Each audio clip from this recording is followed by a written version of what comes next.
These examples here, we need to identify restrictions before we multiply and divide and cancel out. So when we think of restrictions, we have to think of all the parts that are dividing, all the parts that are actually dividing something. So here, this expression is dividing that numerator up here. This says divide, so this technically is a divide expression. And this is under a denominator, so this is also a divide expression. So for all three parts there, we have to be very careful. All those parts represent some sort of divide.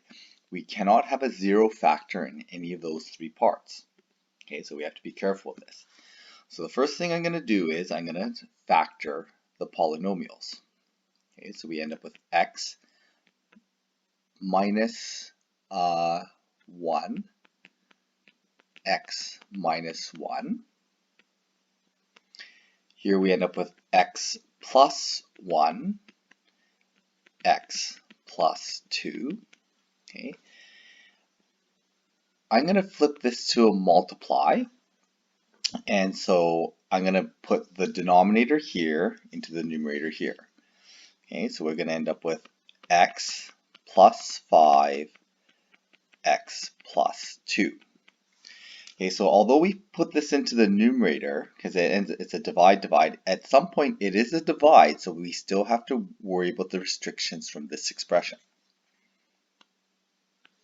And here we're going to end up with x plus 5, x minus 1. Okay, so I'm going to highlight all those parts again. Okay, so this is a divide, this is a divide, this is also a divide because it was a divide here. So all those parts are then going to have to be considered when we do our restrictions. So x is not equal to -1, -2. Here we have -5. From here we have -2. That's an overlap, so that's actually redundant. And same with these ones here, -5. And here we're going to have +1. Okay, so these two happen to be redundant, so we can, if you want, you can eliminate those. You can leave them in if you like. Okay, so they don't have to exist there. But if you want to leave them in, it's no problem because they do show up twice.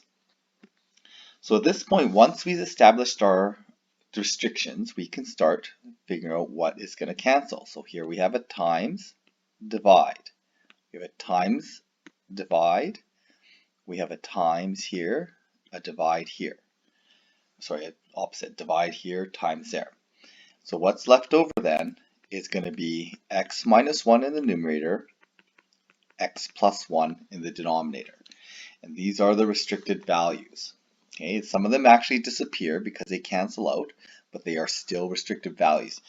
And in fact, later on when we get into calculus and in fact into graphing these, we will see what's actually happening when we cancel factors that are restrictions, okay? Because something actually does happen at that point.